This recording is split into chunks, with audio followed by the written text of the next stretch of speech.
Bonsoir à tous, bienvenue dans votre émission La Réunion Léla. Vous êtes tous au courant que la situation au niveau de l'épidémie du coronavirus se dégrade dans beaucoup de pays. Plusieurs pays reconfinent depuis quelque temps déjà. Quelle va être la situation à La Réunion où l'aérien prend de plus en plus de place, 25 rotations d'avions d'Air France la semaine dernière. Comment doit-on se comporter? On va poser cette question à Armand Gunet dans Cosmo Rayonné.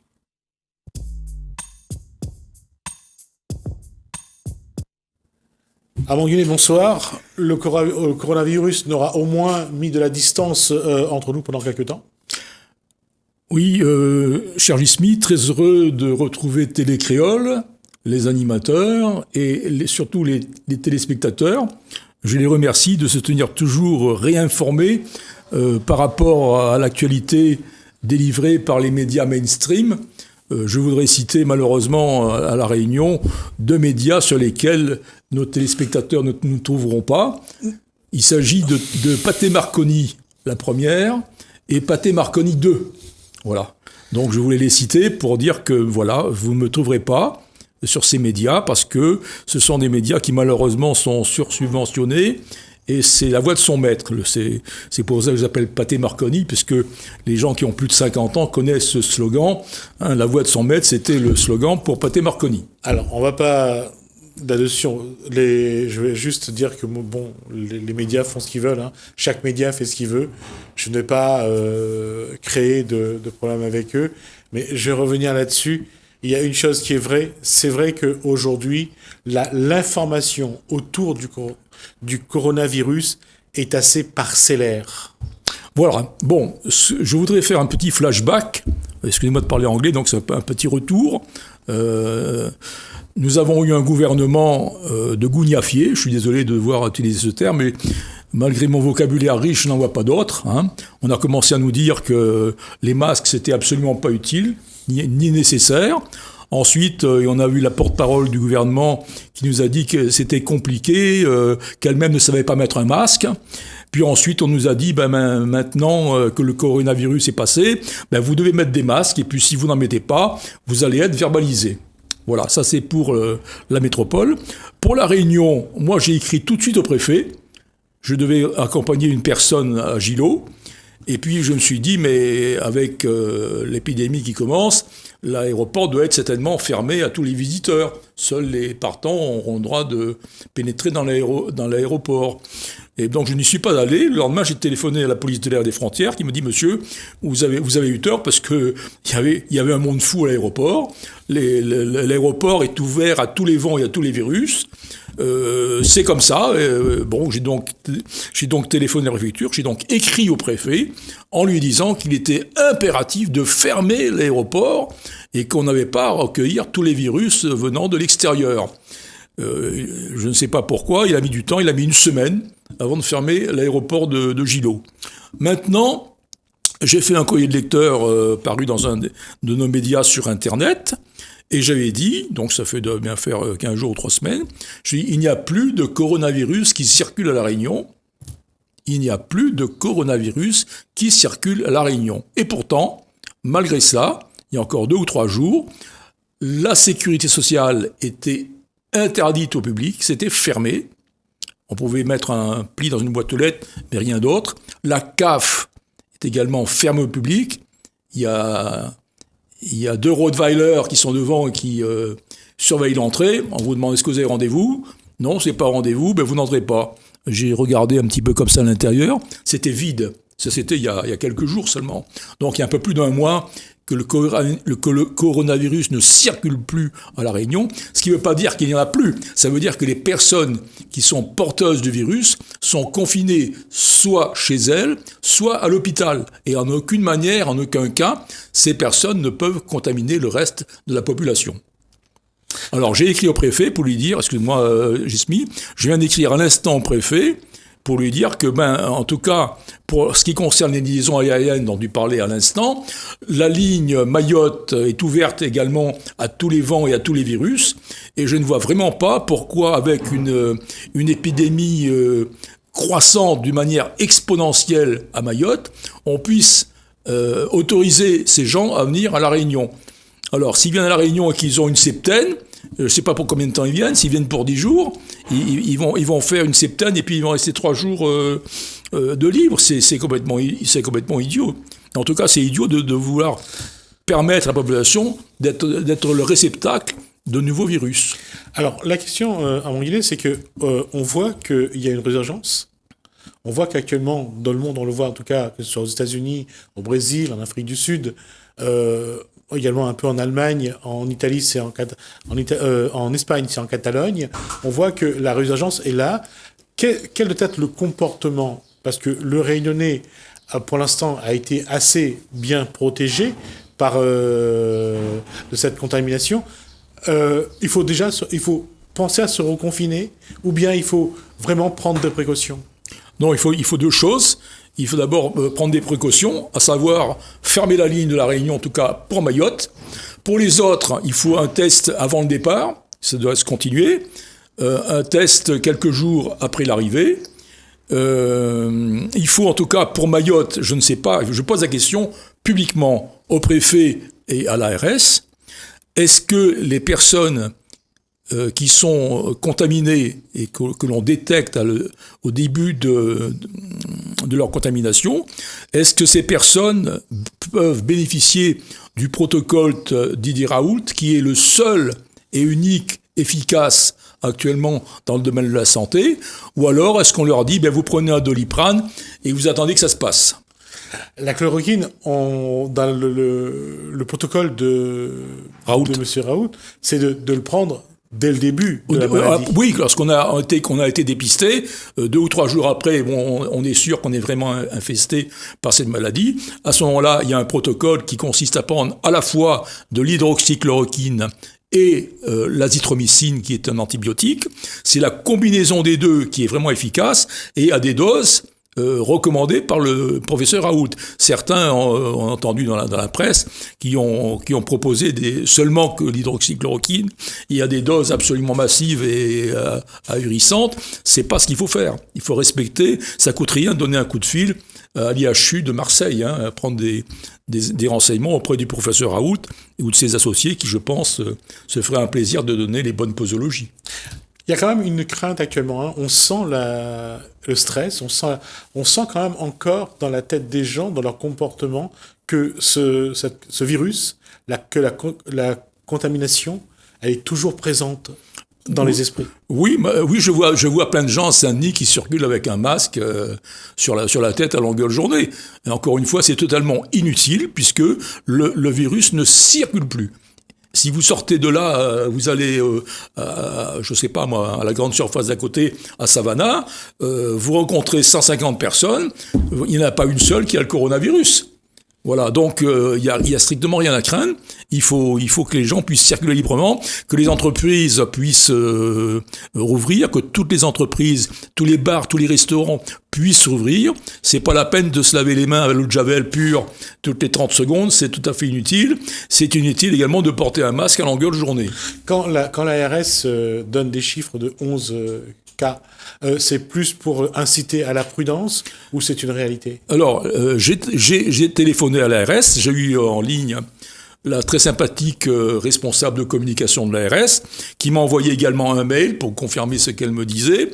Et je lui ai posé la question, mais je lui ai dit, mais on voit dans la presse, notamment un média, tous les jours, il y a un tableau, +1, +2, 0, +3, 0, 0, +1. Je lui ai dit, mais c'est quoi ça? Elle m'a répondu, mais ce sont pas ce qu'on appelle de nouveaux cas, mais des personnes qui ont été infectées, cela fait plusieurs jours ou plusieurs semaines. Elles ont été en quatorzaine, et c'est au bout de 14 jours qu'elles ont été testées, et elles ont été déclarées positives à ce moment-là. Mais ce sont des personnes qui sont en quatorzaine, qui sont confinées. Normalement, elles ne se baladent pas à longueur de journée.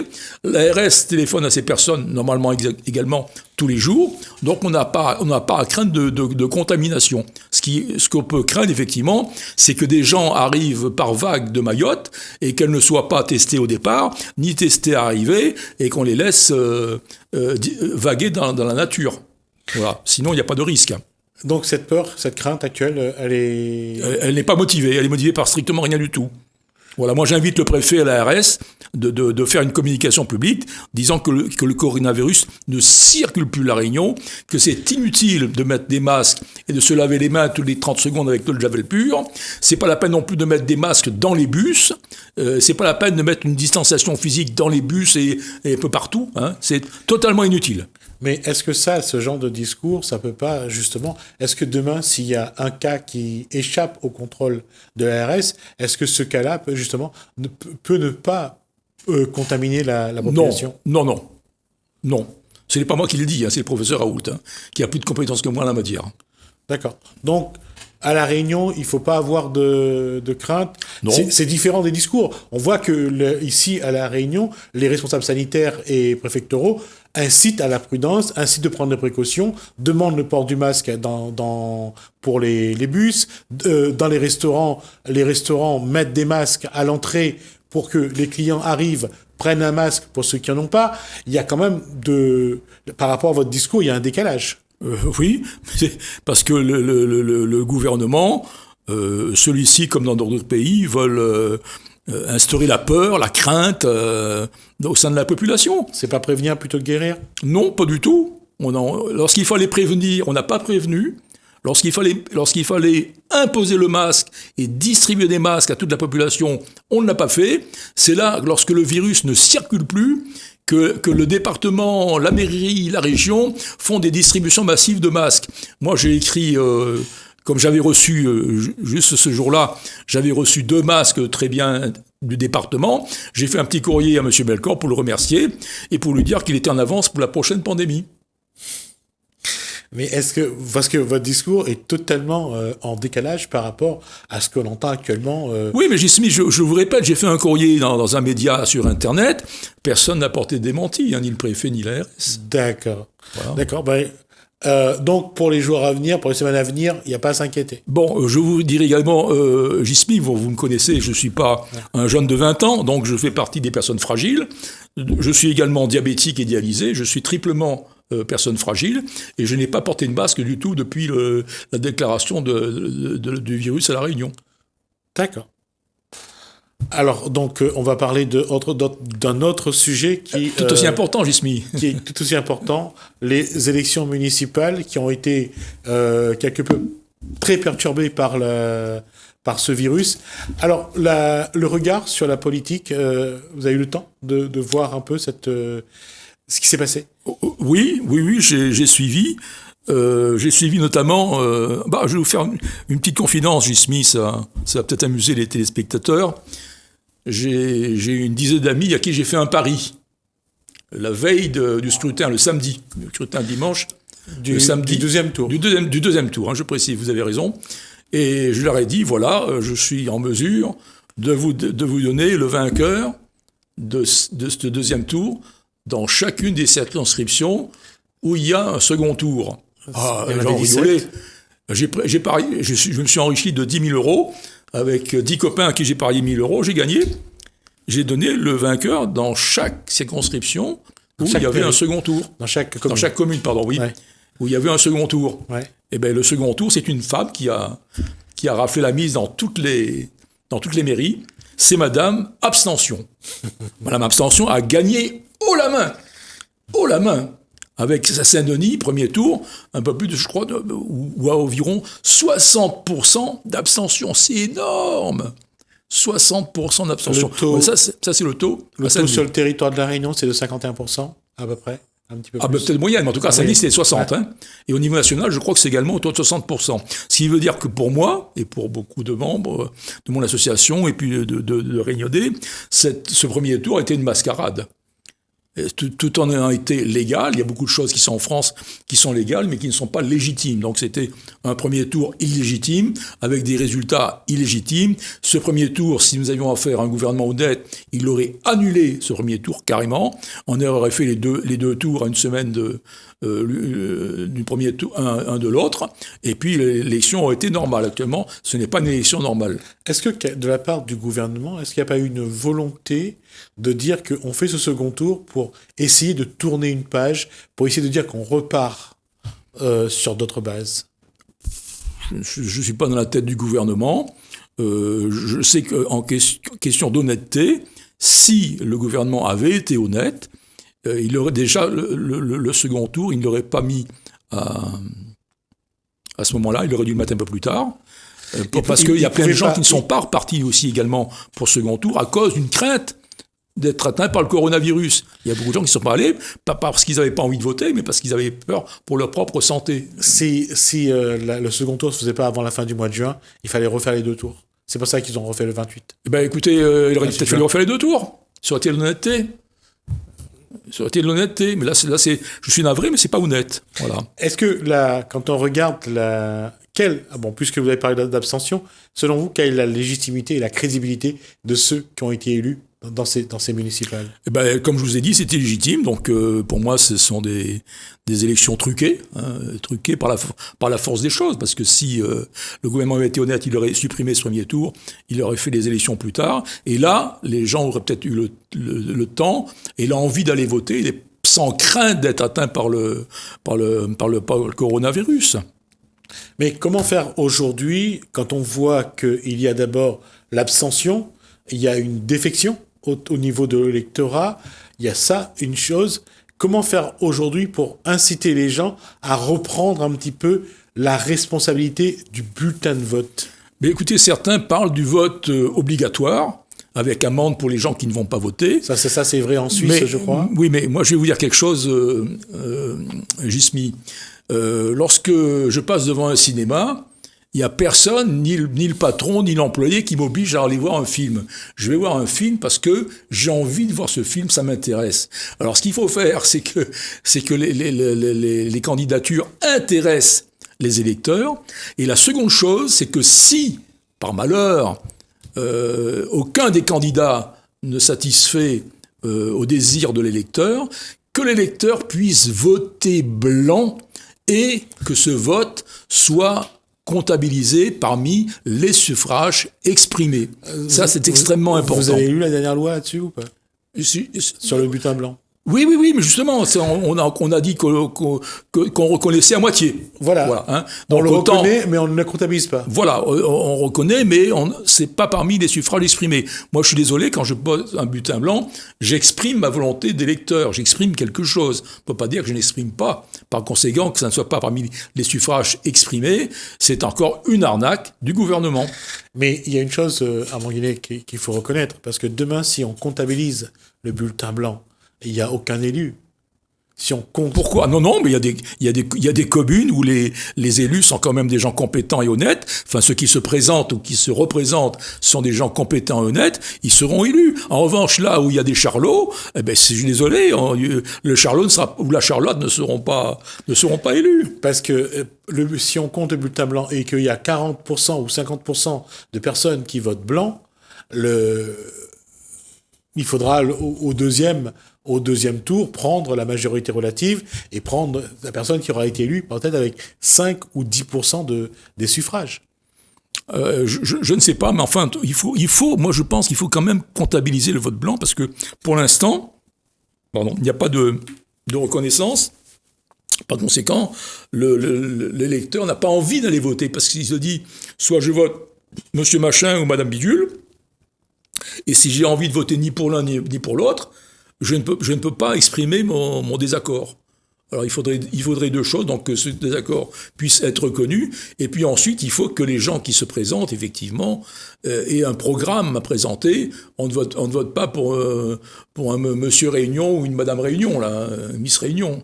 Mais il est clair que le gouvernement a peur de totalement décrédibiliser les élus. Et c'est normal, parce que demain, s'il y a plus de gens qui votent blanc, ceux qui vont être élus, ils vont être élus avec une petite partie de l'électorat. Ça veut dire qu'ils ne sont pas crédibles.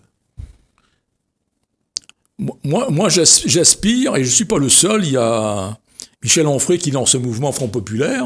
On va rappeler qui est Michel Onfray. Michel Onfray est un philosophe, essayiste, écrivain français très connu qui a la faveur de nombreux médias.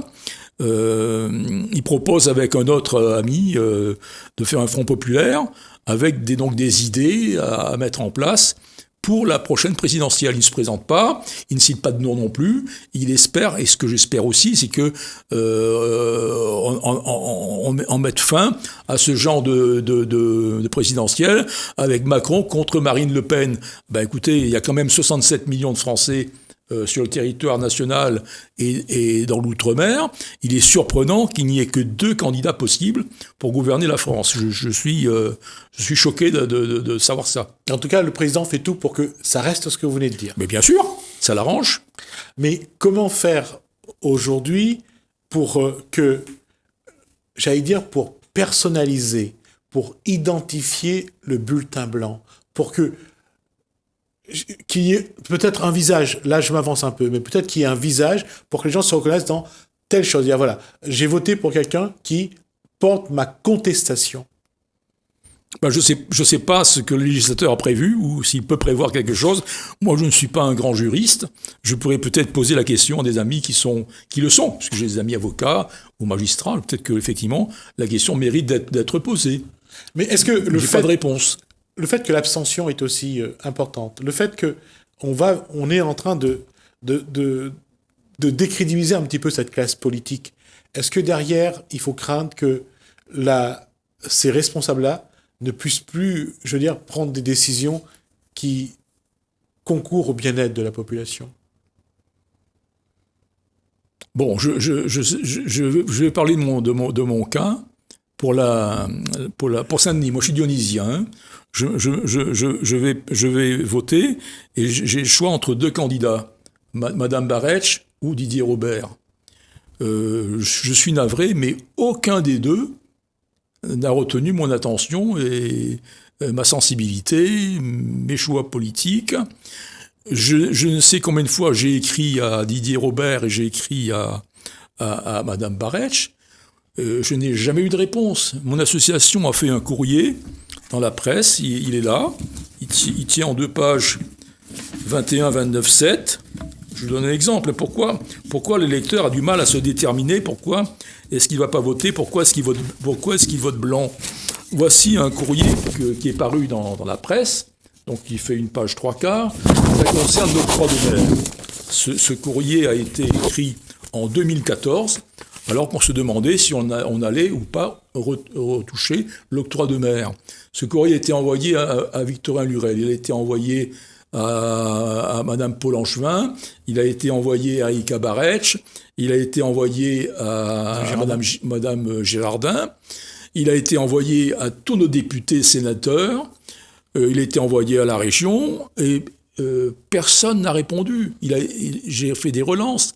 Donc l'octroi de mer, par exemple, est un sujet qui n'intéresse aucun élu à La Réunion. Aucun élu à La Réunion, aucun ministre des DOM. Comment voulez-vous que l'électeur comme moi puisse aller accorder sa confiance ou à Erika Barretsch ou à Didier Robert en sachant que ces personnes ne s'intéressent, par exemple, nullement à l'octroi de mer? Alors l'octroi de mer, j'en ai parlé une fois à un adjoint de M. Robert à la région. Je lui ai dit, mais l'octroi de mer, tel qu'actuellement il est payé, est un vol commis sur le dos des Réunionnais. Je dis bien un vol. Il m'a dit, vous n'avez pas tort, monsieur. Mais ni cette personne-là, qui est actuellement députée, ni personne ne s'intéresse. Alors qu'il y a des solutions. Vous savez que Réalisson ne se contente pas de dénoncer des faits qui lui semblent contraires à la loi ou à la légitimité. Et on propose également des solutions. La solution est simple. Je crois qu'il faudra refaire une émission là-dessus, mais j'en parle aux téléspectateurs pour leur faire part donc de mon courroux, alors qu'il y a des solutions. Tout le monde s'en fiche. La solution, c'est que l'octroi de mer soit payé par le client à la caisse des commerces en même temps que la TVA. La TVA à 8 et quelques % part dans les caisses de l'État. L'octroi de mer reste à La Réunion, mais au lieu d'être payé par les importateurs, qui font une plus-value sur le prix de la marchandise, c'est-à-dire que il y a le prix CAF, coût assurance fret, plus donc la marge de l'importateur, et si ensuite il y a encore des revendeurs derrière, tout ça s'accumule, et ça fait que l'octroi de mer n'est pas une chance actuellement pour La Réunion, mais une malchance.